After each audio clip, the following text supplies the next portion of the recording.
Before you hear about empires falling and men freezing to death in the snow, let me ask you something. What does it take to destroy the most powerful army Europe has ever assembled? Not a bigger army. Not better generals. Sometimes, all it takes is distance, cold, and time. If you're here for the real story, no fluff, no Hollywood myths, just the decisions, the suffering, and the collapse, then you're in the right place. Hit that like button right now, drop a comment if you've heard the name Borodino before, and subscribe because we're diving into one of history's darkest military disasters. This is the story of how Napoleon Bonaparte marched 685,000 men into Russia in 1812, and watched almost all of them die. Let's go back to June 1812. Napoleon stands at the peak of his power. He controls most of Europe. Spain, Italy, the German states, the Low Countries, they all bend to his will. The old monarchies fear him. The revolutionaries admire him. He's redrawn borders, rewritten laws, crowned himself emperor. He's beaten Austria multiple times, crushed Prussia, humiliated Russia at Friedland. The continent has never seen anyone like him. But there's a problem. Russia won't stay in line. Tsar Alexander I signed a treaty with Napoleon after the Battle of Friedland in 1807, the Treaty of Tilsit. It was supposed to keep the peace, lock Russia into Napoleon's continental system, cut off trade with Britain. But Alexander isn't following the rules. Russian merchants keep trading with the British. The Tsar ignores French demands. Worse, he's mobilizing troops near the border.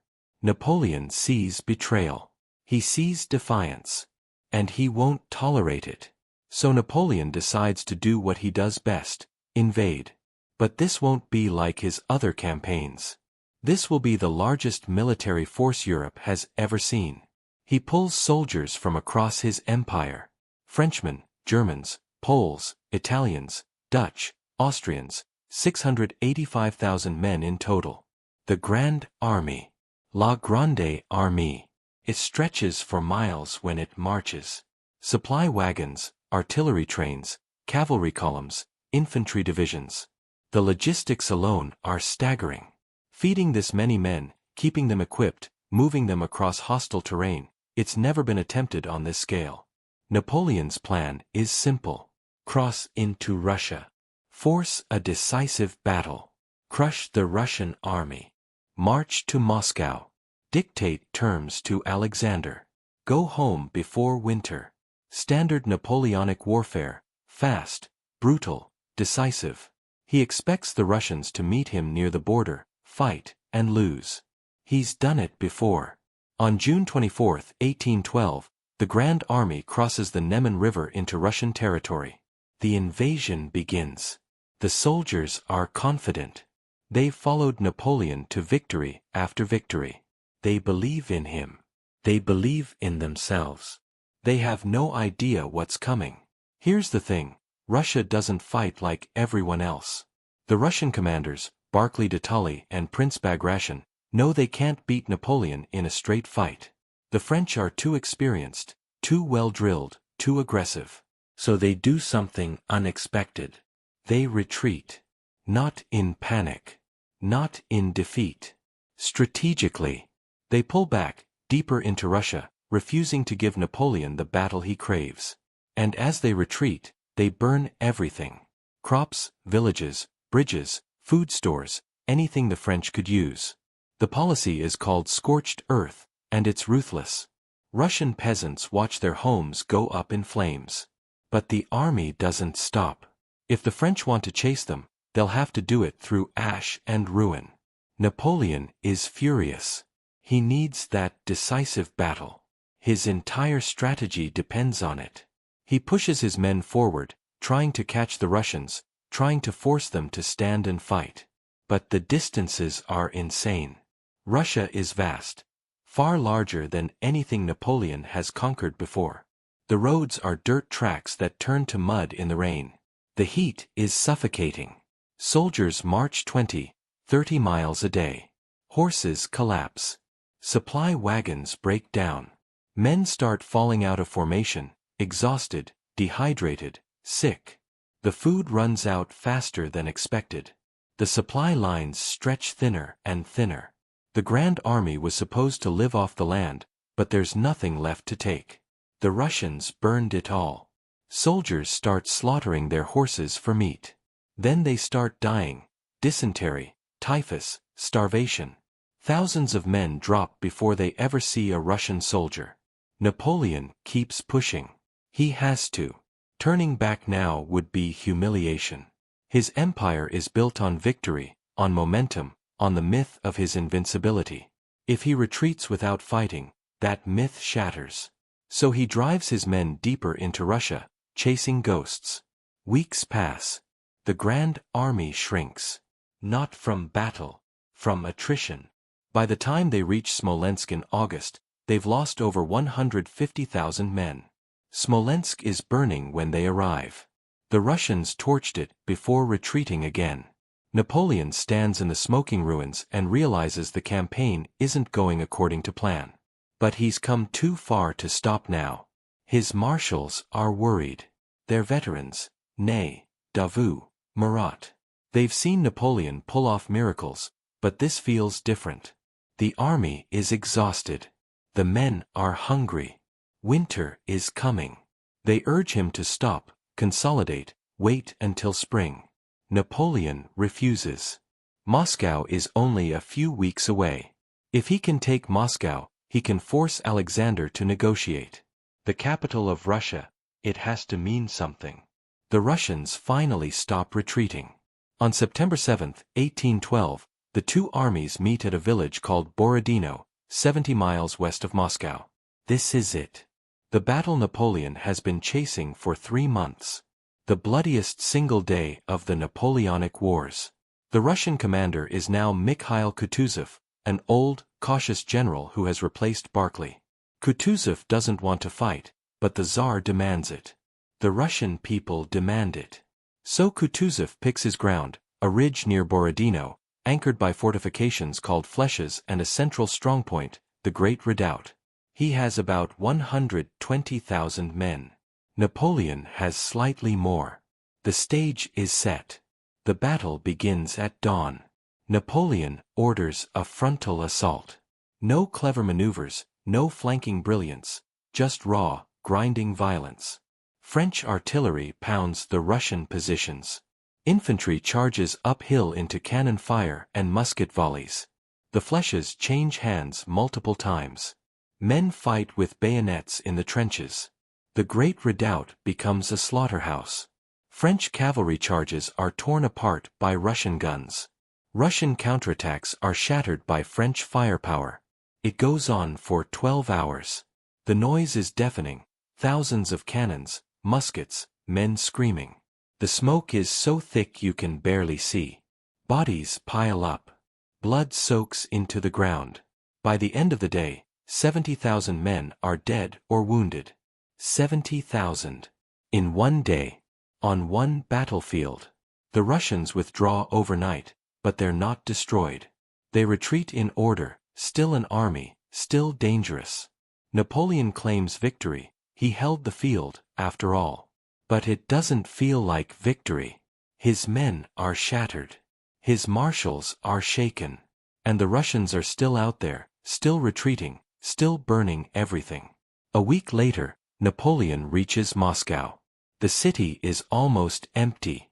The governor, Fyodor Rostophin, evacuated the population.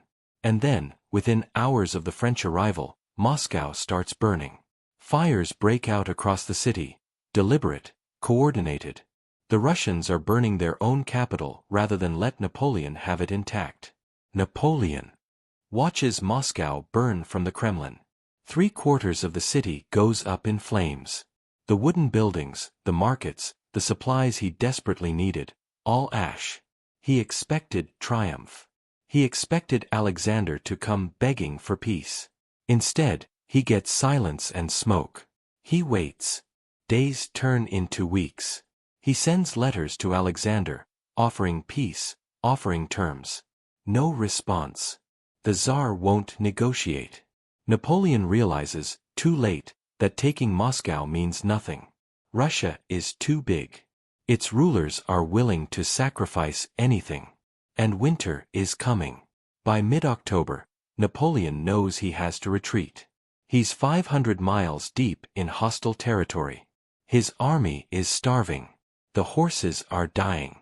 The Russians are circling like wolves, harassing his supply lines, ambushing stragglers. If he waits any longer, he'll be trapped.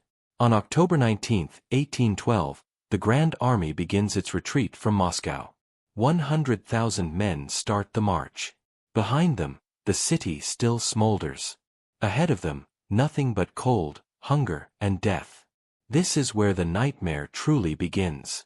The retreat starts in eerie silence. 100,000 men, what's left of the Grand Army, march out of Moscow in long, exhausted columns. The first week isn't terrible. Cold, yes, but manageable. The men are tired, hungry, demoralized, but still moving. Napoleon plans to take a southern route back, through fresh territory the army hasn't already stripped bare. But the Russians have other plans. Kutuzov's army shadows them, staying parallel, just out of reach. Cossack raiders hit the flanks constantly, screaming out of the trees, cutting down stragglers, stealing supplies, vanishing before the French can respond. It's psychological warfare. The French soldiers start glancing over their shoulders. They bunch closer together. Nobody wants to be at the edge of the column. Then Napoleon gets bad news. The southern route is blocked. A Russian force is dug in, waiting. He has no choice. He has to take the same road back that he came in on. The road through Smolensk. The road that's already been picked clean.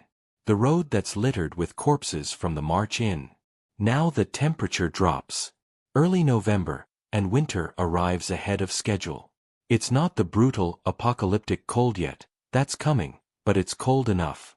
Men who don't have proper coats start shivering uncontrollably. Fires become desperate necessities. Soldiers burn anything they can find, furniture from abandoned villages, wagon wheels, even books. They huddle around the flames at night, too exhausted to care about discipline. The food situation is catastrophic. There's nothing left. The scorched earth policy worked. The Grand Army is walking through a wasteland. Soldiers eat their horses, first the sick ones, then the healthy ones, then the cavalry mounts. The once proud French cuirassiers, the heavy cavalry that dominated European battlefields, are walking now. Without horses, they're just men in metal coats. Starvation does strange things. Men stop talking. They stop caring about ranks, about orders, about anything except the next meal. Units disintegrate. Officers lose control. Soldiers wander off the road, searching for food in the ruins of burned villages, and never come back. Some are killed by Cossacks. Some freeze. Some just sit down and wait to die. Napoleon tries to maintain order, but it's slipping through his fingers.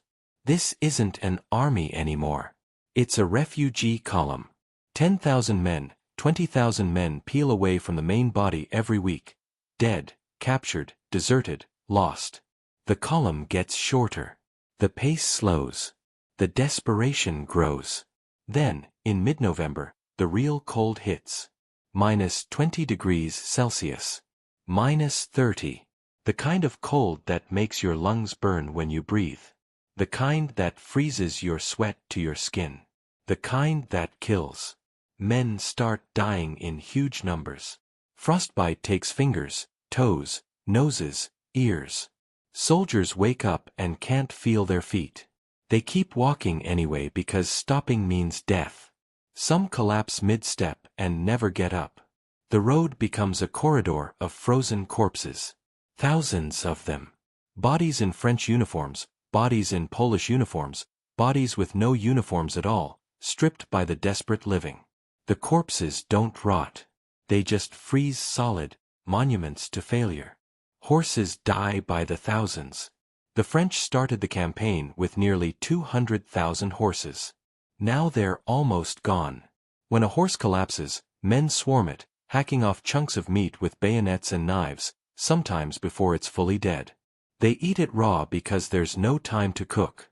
The blood freezes on their hands. The wagons are abandoned. The artillery, Napoleon's favorite weapon, the guns that won him battles from Italy to Egypt to Austerlitz, left in the snow. Too heavy. No horses to pull them. The men are too weak to drag them. So they're spiked and left behind. The Russians collect them later, hundreds of French cannons, a fortune in bronze and iron. Discipline is gone.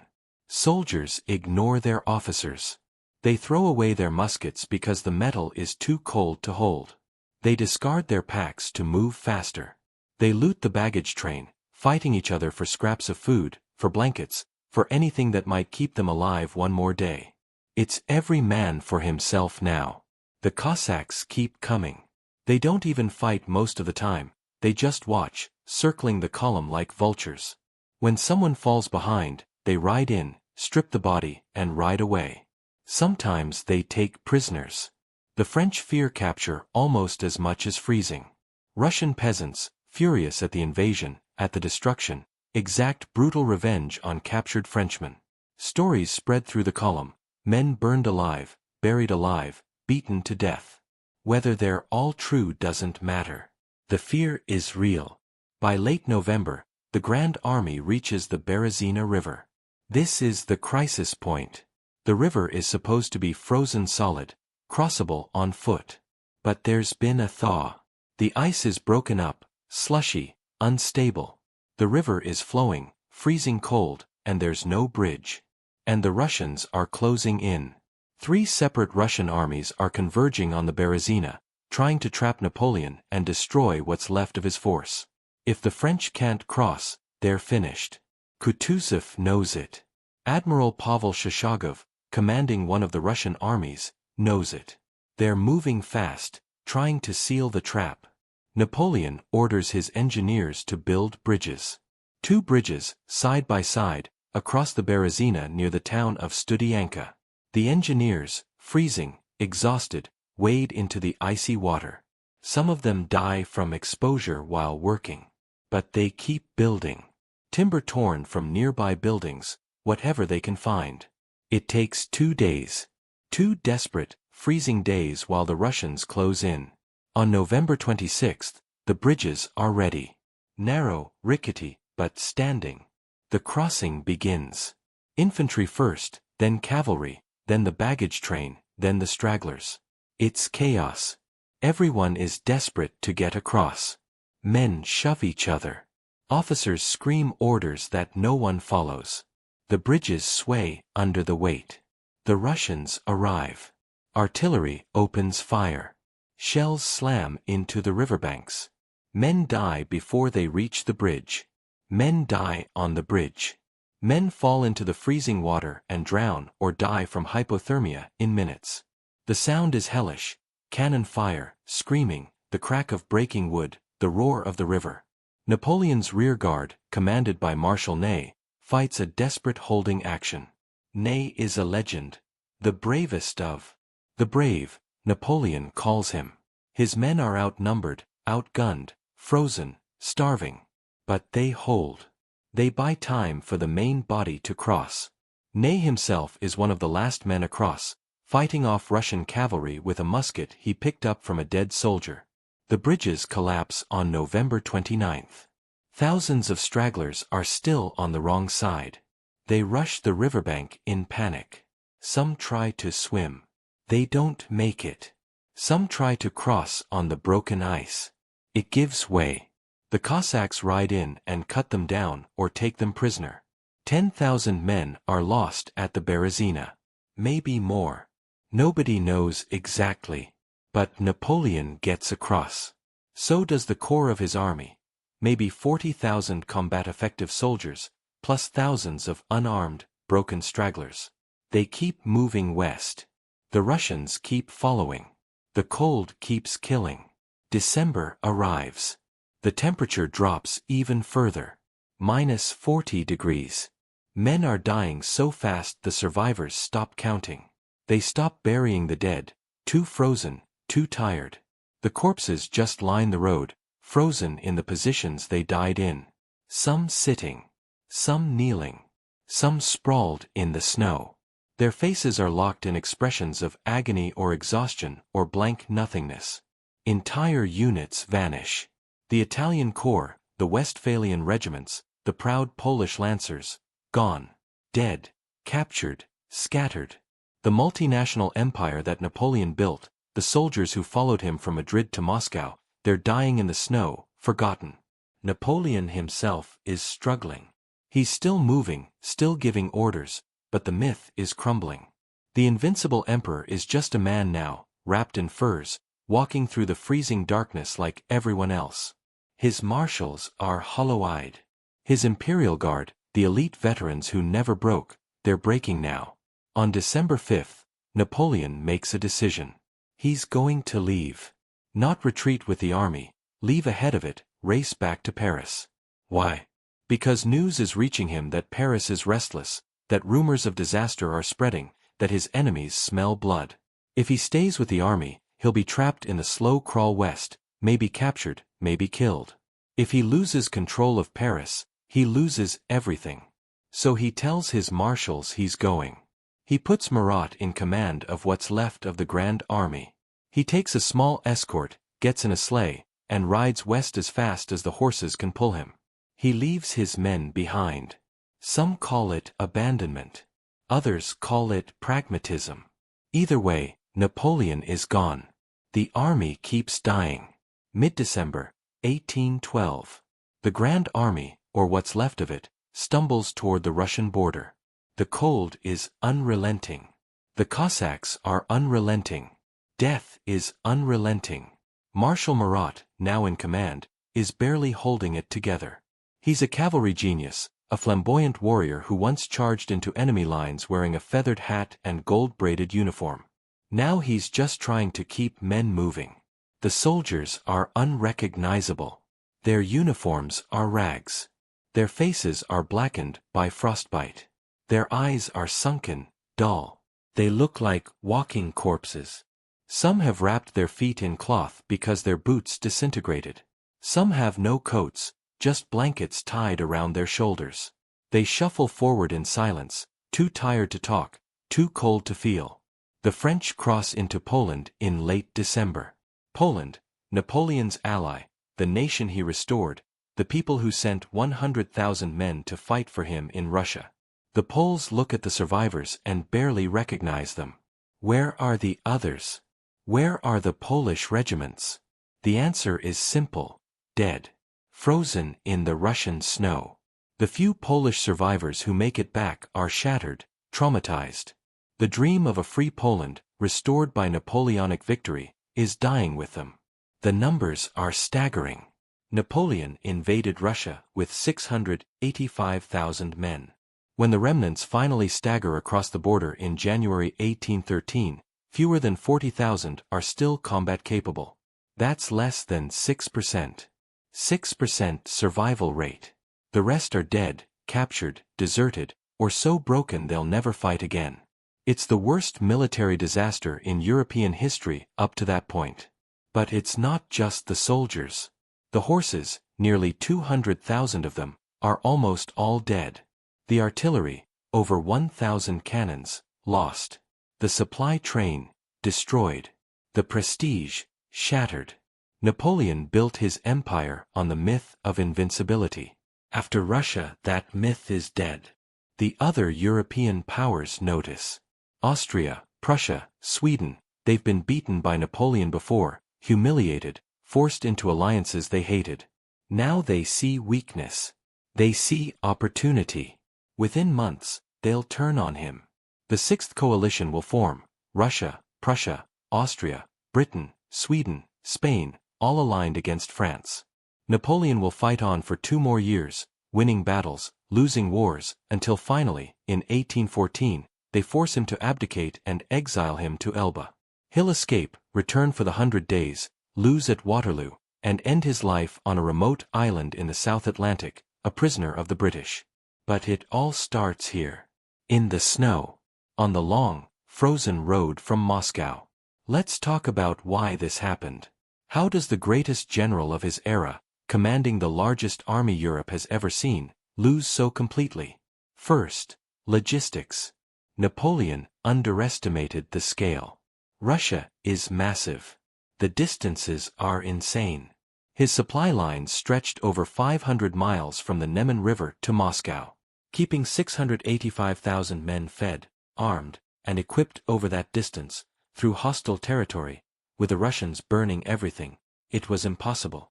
He knew it was risky. He did it anyway. Arrogance? Maybe. Overconfidence in his ability to force a quick, decisive battle? Definitely. Second, scorched earth. The Russians refused to play by the rules. European warfare in this era was about battles. Big, set-piece confrontations where armies met, fought, and one side won. The Russians didn't do that. They retreated, burned, retreated, burned. They traded space for time. They let the land itself become their weapon. Napoleon had no answer for that. He couldn't force them to fight, and he couldn't survive in the wasteland they left behind. Third, attrition. The Grande Armée was dying before winter even arrived. Disease, hunger, exhaustion, heat. By the time they reached Moscow, they'd lost over 200,000 men. They'd marched themselves to death. The retreat finished the job, but the collapse started long before the cold hit. Fourth, winter. Yes, the cold killed tens of thousands. But it wasn't just bad luck. It was late October when Napoleon started retreating. He knew winter was coming. He gambled that he could get out before it hit hard. He was wrong. And once the real cold arrived, the army was doomed. Men froze because they were already weak, already starving, already broken. Fifth, Russian strategy. Kutuzov, Barclay, Alexander, they didn't need to destroy Napoleon's army themselves. They just needed to avoid losing while the land did the work. Harass, delay, burn, retreat. Let hunger and cold do the killing. It worked. The Russians lost hundreds of thousands of men too, soldiers and civilians, burned villages, scorched farmland. But they were willing to pay that price. Napoleon wasn't. And finally, hubris. Napoleon believed he could bend Russia to his will because he'd bent everyone else. He believed his genius, his speed, his aggression would overcome the obstacles. He believed Moscow mattered. He was wrong. Russia didn't care about Moscow. Russia cared about survival. And in the end, survival meant outlasting the invader. Let's talk about the human cost. 685,000 men marched into Russia. Fewer than 40,000 came back combat-ready. That means roughly 645,000 men are dead, captured, or too broken to fight. Most of them are dead. Frozen, starved, shot, drowned, diseased. Their bodies are scattered across 1,000 miles of Russian and Polish countryside. Some are buried. Most aren't. 4 years afterward, travelers on those roads report seeing bones in the ditches, scraps of uniform in the bushes, skulls grinning from the snowmelt. Think about the villages they came from. Small towns in France, in Germany, in Poland, in Italy. Families waiting for sons and fathers who will never return. Some get letters. Most don't. The men just disappear into the Russian vastness and never come home. Entire regiments are wiped out. Local communities lose a generation of young men. The Russian cost is just as brutal. The scorched earth policy devastated their own people. Thousands of Russian peasants starved because their crops were burned. Thousands more froze or were killed by French stragglers or died in the fighting. Moscow, their ancient capital, was 3/4 destroyed. Smolensk, Vitebsk, dozens of towns, burned to the ground. The Russian army lost over 200,000 men in the campaign. They won. But they bled for it. And what did it accomplish? Napoleon's empire begins its collapse. The wars that started in 1792, when revolutionary France declared war on Austria, won't end until 1815 at Waterloo. 23 years of near-constant warfare. Millions dead. And after all that blood, after all those battles, after Napoleon reshapes Europe twice, the Bourbon monarchy is restored in France. The old kings come back. The map looks almost like it did before the revolution. Was it worth it? You could argue Napoleon brought reforms, the Napoleonic Code, meritocracy, the end of feudal privileges in conquered territories. You could argue he spread Enlightenment ideals across Europe.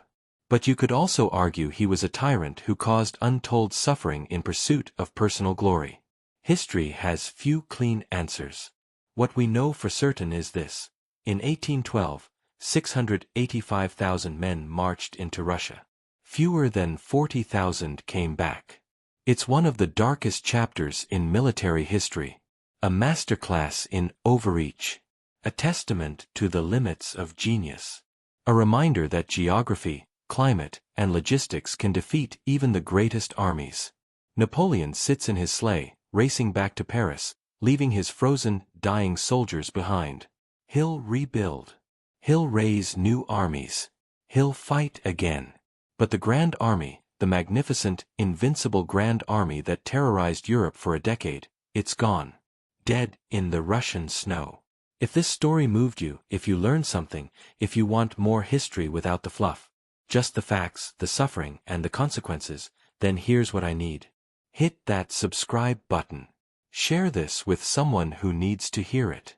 Comment below. Have you heard of Borodino?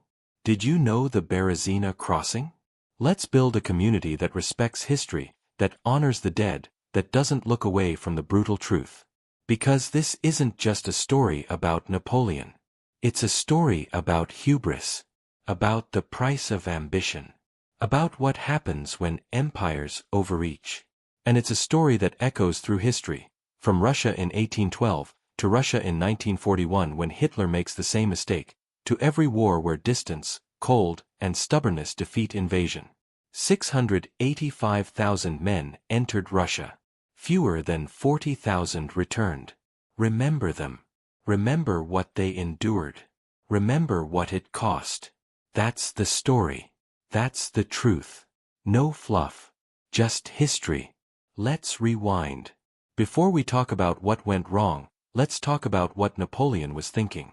Because this wasn't a reckless gamble by a desperate man. This was a calculated invasion by the most successful military commander since Julius Caesar. Napoleon had reasons. He had a plan. And for a while, it almost made sense. The year is 1811. Napoleon controls an empire that stretches from Spain to Poland, from the North Sea to southern Italy. He's beaten every major continental power, Austria 4 times, Prussia once so badly they still haven't recovered, Russia at Friedland in 1807. The Treaty of Tilsit, signed on a raft in the middle of the Neman River, was supposed to lock Russia into his orbit. Alexander agreed to join the continental system, Napoleon's economic blockade against Britain. No Russian ports for British ships. No Russian trade with London. Strangle Britain economically, and Napoleon wins without invading across the Channel. But Alexander isn't keeping his word. By 1810, Russian ports are secretly trading with Britain again. Russian merchants are making fortunes breaking the blockade. The Tsar issues decrees that look like compliance but do nothing in practice. Napoleon knows this. His spies report it. His customs officials document it. It's a betrayal, and worse, it's making him look weak. There's more. Russia is expanding its influence in Poland, in the Ottoman territories, in areas Napoleon considers his sphere. The Tsar is rearming, reorganizing his military, moving troops toward the border. From Napoleon's perspective, war is inevitable. Better to strike first, strike hard, and force Alexander back to the table before Russia becomes a bigger threat. So Napoleon starts planning. This won't be like his other campaigns, lightning strikes, rapid marches, one decisive battle. Russia is too big for that. He'll need a massive force, overwhelming numbers, enough men to absorb losses and keep pushing. He starts pulling troops from across the empire. The French Grande Armée forms the core, experienced, disciplined, loyal. But Napoleon needs more. He calls on his allies. The Germans, Bavarians, Saxons, Westphalians, troops from the Confederation of the Rhine. The Poles, desperate to restore their nation, willing to fight Russia, their historic oppressor. The Italians. The Dutch. Even the Austrians and Prussians, defeated enemies forced into alliance, send contingents. By the spring of 1812, Napoleon has assembled 685,000 men. It's the largest army Europe has ever seen. It's larger than the army that conquered Gaul. Larger than the army that crossed the Rubicon. Larger than anything Alexander the Great commanded. The logistics are staggering. 200,000 horses. 25,000 wagons. Portable ovens for baking bread. Mobile hospitals. Artillery trains with over 1,300 cannons. Supply depots are built along the border, stocked with food, ammunition, equipment. Napoleon studies maps, calculates distances, plans routes. He knows the risks. He's read about Charles XII of Sweden, who invaded Russia a century earlier and got destroyed. But Napoleon believes he's smarter, faster, better prepared. He believes he can force Alexander to fight and win before the Russian winter becomes a factor. June 24, 1812. The Grande Armée crosses the Neman River. The invasion begins. The soldiers march in good order, confident, singing. The summer heat is oppressive, but they've marched in heat before. The Polish civilians cheer as they pass. Liberators, they think. The French bands play. Napoleon rides with his staff, planning the next phase. Everything is going according to plan. Except the Russians aren't where they're supposed to be. The border forces, 2 Russian armies under Barclay de Tolly and Bagration, pull back before Napoleon can pin them down. He expects them to defend Vilnius. They abandon it. He expects them to defend the Dwina River. They retreat across it and keep going. Every time Napoleon gets close, they slip away. And they're burning everything. Every town, every village, every farm between Napoleon and the retreating Russians goes up in flames. It's a policy ordered from the top. Barclay knows he can't beat Napoleon in open battle, so he's going to bleed him dry instead. Starve him. Exhaust him. Make Russia itself the weapon. Napoleon is furious. His entire strategy depends on catching the Russians, beating them, and dictating peace. If they won't fight, the campaign drags on. And time is the one thing he doesn't have. Every day deeper into Russia is another day his supply lines stretch thinner. Every day marching through scorched territory is another day his men go hungry. The Grand Army starts suffering almost immediately. The heat is brutal. Soldiers collapse from heat stroke. The roads are dirt tracks that turn to mud when it rains. Wagons break axles. Horses go lame. Dysentery spreads through the ranks. Bad water, poor hygiene, no time to properly camp. Men start dying by the hundreds, then by the thousands. Not from battle.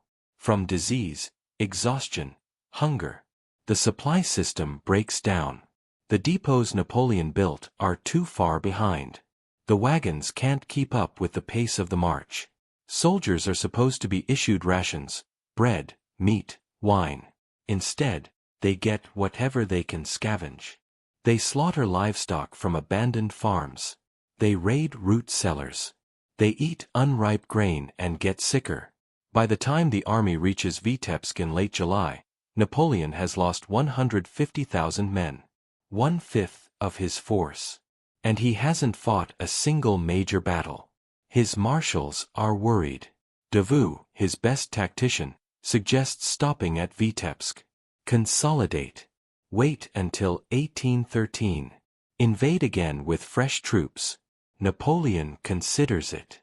For a moment, he actually considers it. But then he looks at the map. Moscow is only 400 miles away. 400 miles. If he stops now, Alexander wins without fighting. The myth of Napoleonic invincibility dies. His enemies across Europe will smell weakness. So Napoleon orders the army forward. Smolensk is the next target, a major city, a strategic crossroads, a supply hub. If he takes Smolensk, he can force Alexander to react. The army marches. The Russians keep retreating. The temperature climbs into the high 90s Fahrenheit. More men collapse. More horses die. The column leaves a trail of bodies and abandoned equipment behind it. August 17, 1812. The French reach Smolensk. The Russians are there. Finally, a chance to fight. Napoleon orders an assault. The city is old, surrounded by thick medieval walls. The Russians defend fiercely. French artillery pounds the walls. Infantry storm the breaches. Street fighting erupts, brutal, close quarters, house to house. By nightfall, Smolensk is burning. The Russians withdraw across the Dnieper River under cover of darkness, destroying the bridges behind them. Napoleon stands in the ruins. Half the city is ash. The supplies he hoped to capture are gone, burned by the Russians before they left. He's won the battle but gained almost nothing. His marshals urge him to stop. Murat, his cavalry commander, argues they should dig in, fortify Smolensk, and spend the winter there. Napoleon refuses. Moscow is less than 250 miles away. The capital of Russia. The symbolic heart of the empire.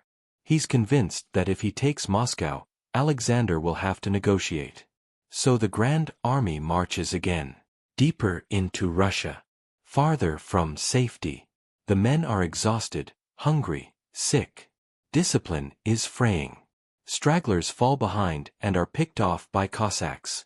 Entire regiments are shadows of their former strength. But they keep moving. Because Napoleon orders it. Because stopping means admitting failure.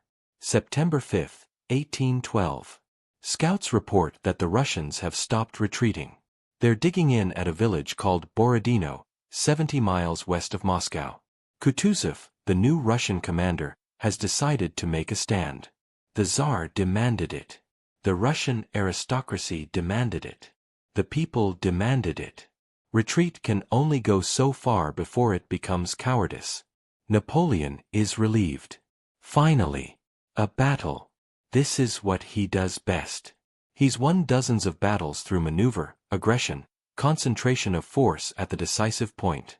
He studies the Russian positions.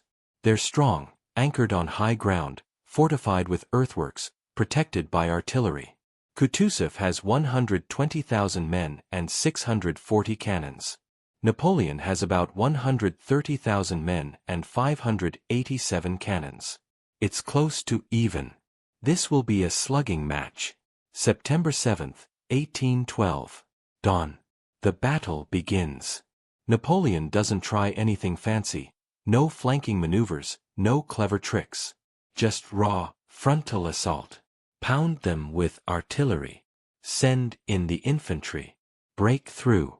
It's the only option when the enemy has chosen good defensive ground. The French artillery opens fire. Hundreds of cannons, firing in sequence, a rolling thunder that echoes for miles. The Russian positions disappear in smoke. Then the infantry goes in. Columns of French soldiers, bayonets fixed, marching uphill into the maelstrom. The Russians fire back, cannons loaded with canister shot, muskets by the thousands. Men fall in rows. The front ranks are torn apart. The next ranks step over the bodies and keep going. The main Russian fortifications, the flèches, 3 V-shaped earthworks on the left flank, become the focal point. French divisions attack. Russian divisions counterattack. The flèches change hands. French infantry take them. Russian infantry retake them. The fighting is hand-to-hand now. Bayonets, rifle butts, men grappling in the dirt. Artillery fires at point-blank range into the melee. Bodies pile up in the trenches. On the Russian right, the Great Redoubt, a massive earthwork fortification bristling with cannons, anchors the line. Napoleon orders Marshal Ney to take it. Ney's infantry charges. Russian guns tear them apart. They fall back, regroup, charge again. French cavalry, cuirassiers in steel breastplates, ride up the slope into cannon fire. Horses scream. Men are blown from their saddles. They keep coming. By midday, the Great Redoubt is surrounded. French artillery has been dragged forward, firing into the Russian guns at close range. Infantry storm the ramparts. The Russians defend with everything. bayonets, swords, cannon rammers used as clubs. Finally, the French break through. The great redoubt falls. Hundreds of dead lie inside, French and Russian bodies tangled together. But the Russians don't break. Kutuzov pulls his line back, reforms, holds. The French are exhausted. Napoleon has one card left, the Imperial Guard, his elite reserve, 20,000 of the best soldiers in the world. His marshals beg him to commit them, to smash through the Russian center and end this. Napoleon hesitates. If he loses the guard here, he has nothing left. He refuses. The battle grinds to a halt. By sunset, it's over. The Russians withdraw overnight, retreating toward Moscow. Napoleon holds the field. Technically, it's a French victory. But the cost is horrific. 30,000 French casualties. 40,000 Russian casualties. 70,000 men, dead or wounded, in 12 hours. It's the bloodiest single day of the Napoleonic Wars. And the Russians aren't destroyed. They're still an army. Still organized. Still dangerous. Napoleon won the battle, but he didn't win the war. He needed annihilation. He got attrition. And now, Moscow is open. But his army is shattered. September 14, 1812. Napoleon's army reaches Moscow. The men are exhausted, battered from Borodino, but they see the city ahead and hope flickers. Moscow, golden domes, sprawling streets, the ancient capital of Russia. Surely this means something. Surely Alexander will negotiate now. Surely the campaign is almost over. But Moscow is silent. Empty. The gates are open. No delegation comes to surrender the keys. No officials beg for mercy. The city has been evacuated. Governor Fyodor Rostophin ordered the civilians out, released the criminals from the prisons, and left. The French march into a ghost town.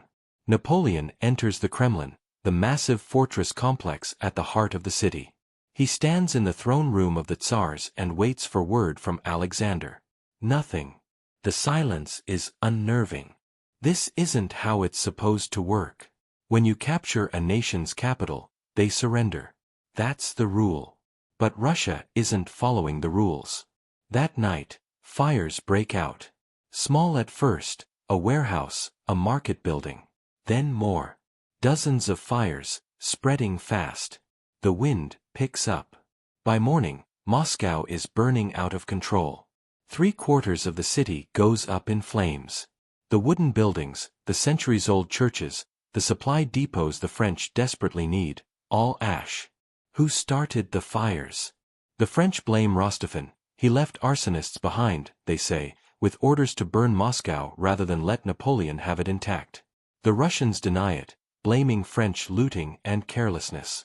Historians still debate it. But the result is undeniable.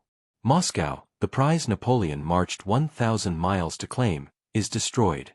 Napoleon watches from the Kremlin as smoke rises across the city. He's trapped in the stone fortress while the inferno rages outside. For a moment, he considers fleeing, but the fires are everywhere. He waits it out.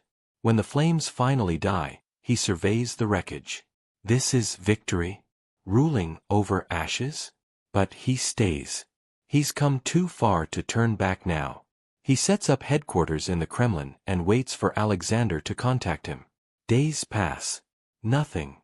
He sends letters, peace offers, generous terms, pleas for negotiation. No response. He sends envoys. They're turned away or ignored. Alexander won't talk. The Tsar has decided that any peace with Napoleon is worse than continuing the war. Weeks go by. September becomes October. The French army occupies the ruins of Moscow, scavenging for food, looting what's left, trying to rest. But the situation is deteriorating. There's no food coming in. The supply lines from France are too long, too vulnerable. The surrounding countryside has been stripped bare by scorched earth. Cossacks harass every French foraging party. Men sent to find food don't come back. Napoleon's generals are getting desperate. Marshal Berthier, his chief of staff, warns him they need to leave soon. Winter is coming. They're 500 miles deep in enemy territory. The army is weak, undersupplied, and shrinking every day from disease and desertion. Murat echoes the concern. Ney says it bluntly, "Get out now, or die here." Napoleon knows they're right. But admitting it means admitting the entire campaign was a failure. It means retreating without achieving any of his objectives. It means his enemies across Europe will see weakness and turn on him. He's paralyzed by pride and the hope that Alexander will blink first. October 13, 1812. A Russian raid hits the French outpost at Tarantino, south of Moscow. It's a sharp, aggressive attack. Kutuzov's army is getting bolder, testing the French defenses. Napoleon realizes the Russians aren't beaten. They're not going to negotiate. They're waiting for winter to finish the job they started. October 19, 1812. Napoleon finally gives the order. The Grande Armée will retreat. 100,000 men, that's all that's left of the 685,000 who crossed the Neman 4 months ago. They march out of Moscow in long columns, carrying whatever loot they've scavenged. Some men push carts loaded with silver, paintings, furs, valuables that will be worthless when the cold hits. Napoleon plans to retreat south, taking a different route back, through territory that hasn't been burned yet. But Kutuzov blocks the southern road with his army at Maloyaroslavets. The French attack, take the town, but Kutuzov's main force is still dug in. Napoleon looks at the situation, his exhausted, underfed army attacking a prepared Russian position, and decides it's not worth the cost. He turns north, back onto the same road they came in on. The road through Smolensk. The road that's already been picked clean. The road lined with corpses from the march to Moscow. The nightmare accelerates. The cold isn't brutal yet, just October chill, but it's enough. Men who don't have proper coats start shivering at night. Horses are dying from exhaustion and starvation. Without horses, the wagons can't move. Without wagons, the supplies run out even faster. Soldiers start abandoning their equipment. First the heavy packs, then the muskets, then anything that weighs them down. Discipline collapses. The Cossacks are everywhere. They don't attack the main columns, too dangerous. They wait for stragglers. A man falls behind to rest, to take a piss, to search for food, he disappears. Cossacks ride in, kill or capture him, strip the body, ride away. The French start traveling in tight groups, afraid to be alone even for a minute. Napoleon's army isn't an army anymore. It's a mob. Units mix together. Officers lose control. Men follow the mass of bodies ahead of them, hoping someone knows where they're going. The road is jammed with soldiers, camp followers, wagons, abandoned cannons. Progress slows to a crawl.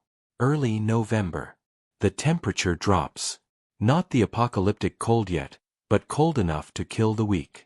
And everyone is weak now. Starvation has reduced proud soldiers to skeletons. Their uniforms hang off their bodies. Their eyes are sunken. They walk in a daze, one foot in front of the other, too exhausted to think about anything except survival. The French reach Smolensk on November 9th. It's been a French-occupied city since August, so there should be supplies, food, ammunition, medical care. The soldiers fantasize about it during the march. Hot meals. Warm shelter. Rest. They stumble into the city half dead, desperate. But Smolensk is a disaster. The supplies are inadequate, nowhere near enough for 100,000 men. The depots have been mismanaged, looted by earlier stragglers, or consumed by the garrison. The starving soldiers riot, breaking into warehouses, fighting each other over scraps. Officers try to restore order and fail. Men eat moldy bread and get sicker. Hundreds die in Smolensk from typhus, dysentery, starvation. After a few days, Napoleon orders the army to move again. Staying here means death. Moving might also mean death, but at least there's a chance. November 14th. The army leaves Smolensk.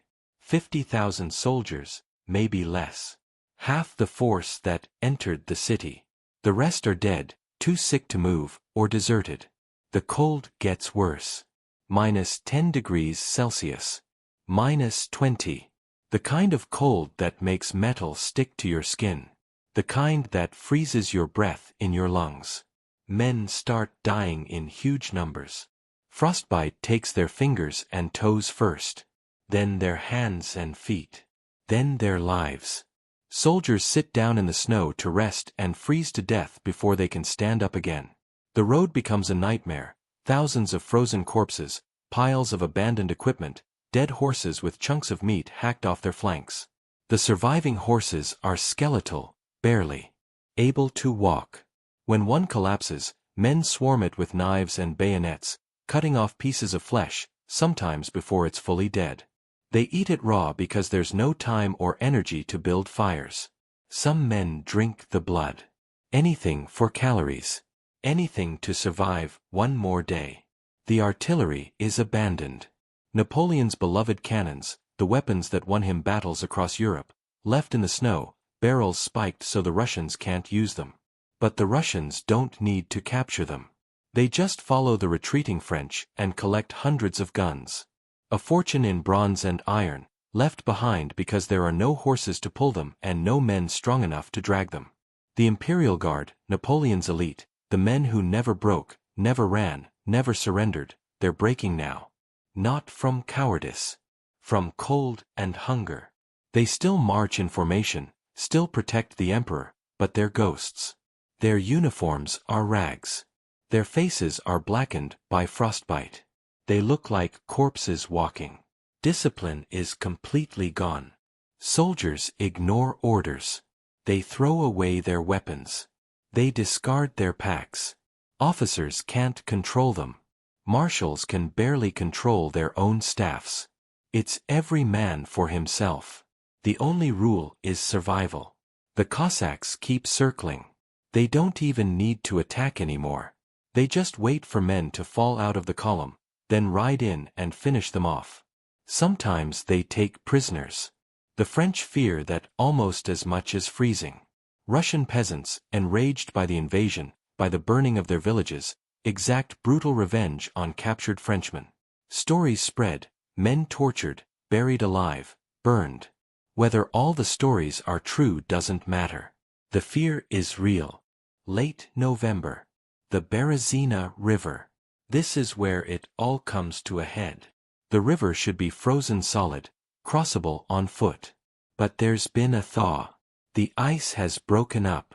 The river is flowing, wide and freezing cold. And there's no bridge. 3 Russian armies are converging on the Berezina. Kutuzov from the east. Admiral Shishagov from the south. Wittgenstein from the north. They're trying to trap Napoleon, to destroy what's left of the Grande Armée, to capture the emperor himself. If the French can't cross the river, they're finished. Napoleon orders his engineers to build bridges. It's a desperate move. The engineers, men from the pontoon companies, already half dead from cold and exhaustion, wade into the freezing water. They're building 2 bridges, side by side, using timber torn from nearby buildings. Some of them die in the water, succumbing to hypothermia while they work. But they keep building. There's no choice. November 26, 1812. The bridges are finished. Narrow, shaky, barely holding together. The crossing begins. Infantry first, trying to maintain some order. Then cavalry, their horses slipping on the icy planks. Then the mass of stragglers, the walking wounded, the camp followers. Everyone desperate to get across. The Russians arrive. Artillery unlimbers on the east bank and opens fire. Shells slam into the bridges, into the riverbanks, into the packed masses of men. Bodies fall into the water. The river runs red. Men scream. Horses panic. The bridges sway under the weight. Marshal Ney and the rear guard hold the line on the east bank. They're outnumbered, outgunned, and freezing, but they fight. They buy time for the main body to cross. Ney is everywhere, directing cannon fire, rallying broken units, shooting Russians himself with a musket he picked up. His men worship him. They hold. November 28th. The pressure is unbearable. Thousands of stragglers are still on the east bank, crowding toward the bridges. The Russian artillery is relentless. The bridges are breaking under the weight. Engineers desperately make repairs, but it's not enough. November 29th. The order comes, burn the bridges. The rear guard has to cross now, or they'll be trapped. Ney pulls his men back, fighting every step. They cross under fire, the last French soldiers to make it. The engineers set the bridges on fire. Thousands of stragglers are still on the wrong side. They realize what's happening and rush the riverbank in panic. Some try to swim. The current takes them. The cold kills them in minutes. Some try to cross on broken ice. It gives way. They drown or freeze. The Cossacks ride in and slaughter those who remain on the bank. 10,000 men are lost at the Berezina. Maybe 15,000. Nobody knows the exact number. But Napoleon and the core of his army make it across. 40,000 men, maybe less, still capable of fighting. They keep moving west.